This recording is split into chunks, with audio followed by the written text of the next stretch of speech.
Welcome back into the GSMC Sports Podcast as we continue on some basketball conversations, this time outside of the NBA and into the world of women's basketball, where there was a ton of online debate over the weekend regarding Caitlin Clark being left off of Team USA ahead of the 2024 Paris Olympics. And it got very contentious on a number of networks as well.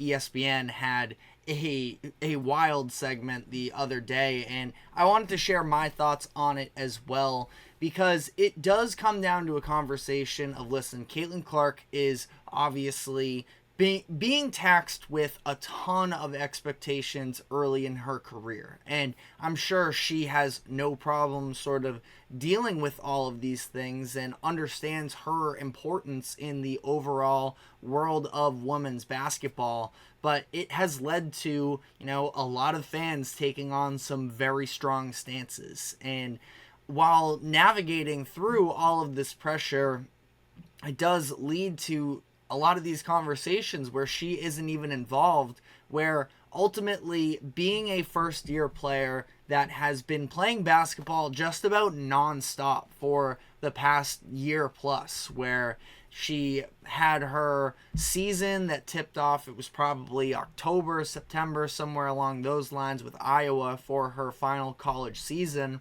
She played through it until April 5th in the national championship game, and then just 10 days later was the WNBA draft. She goes number 1 overall, and practices start very shortly after that. So it's been nonstop for her. The season started May 14th. She could absolutely use a little bit of a rest period here, where we've seen, at least at times, with the physicality of the WNBA, sort of the debates around whether or not WNBA veterans have been, accepting of her to some degree in the big leagues so far.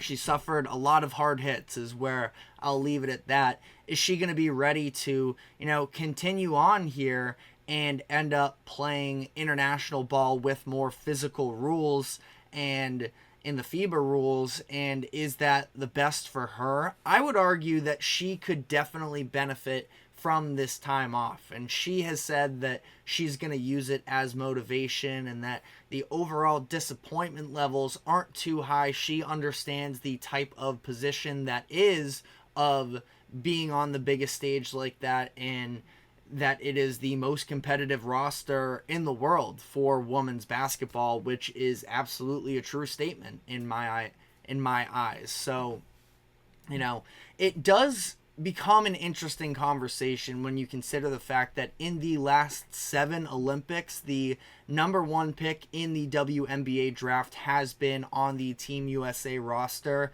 So they have made accommodations in the past, and the men's team has done in a similar way as well, bringing along a young player to sort of help mentor them, get them in the building early, and maybe they can develop to be one of the leaders of the team for Olympics to come. And the WNBA decided against that, and none of the rookies from this loaded class made the team either, so it's not like she got passed up on for anyone else. But the Team USA decided to go a little bit more veteran heavy in this instance. And a lot of people specifically, because you can argue about talent and such, listen, I think that Caitlin Clark easily has the skill and talent to make the roster, and you want to talk about, well, they're trying to make the most competitive team possible and such. Listen, not every single one of those players that made the roster are going to be playing big minutes for the team when the Olympics come around. So they're not going to be, I don't think, drastically better or worse with her on the roster. So you can absolutely bring her along, again, sort of mentor her and develop her in the international space, but also, again, this idea of marketability. And that's where it comes into a little bit of a question as well of, does Team USA have a responsibility to market the women's game in in this sense of bringing along the biggest women's basketball star that we have ever seen in terms of popularity.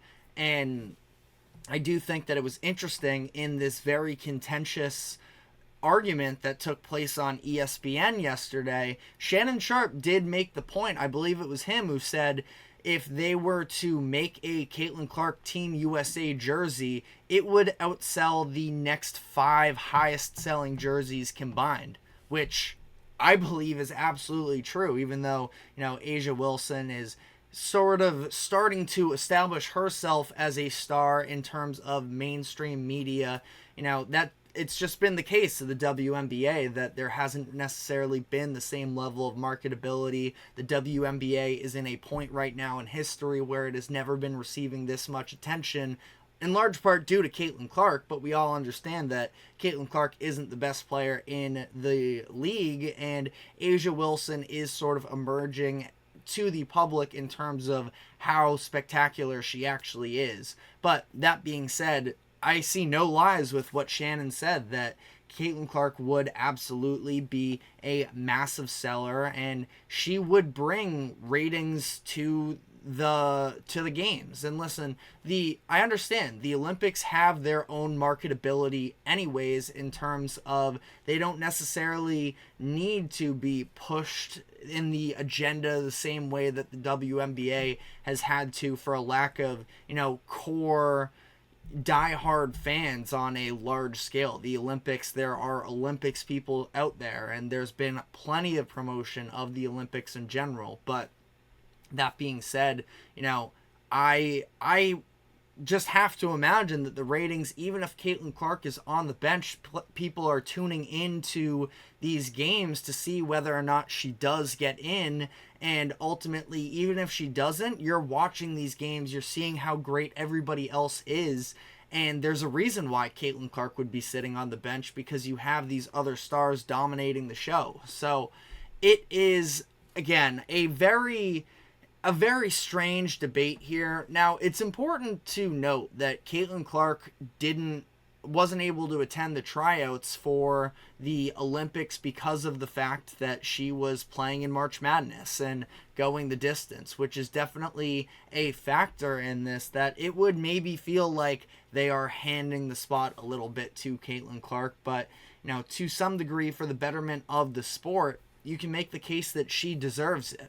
And ultimately, if you decide that you want to err on the side of we're just giving it to the best players, we don't want any of this extra noise, I suppose.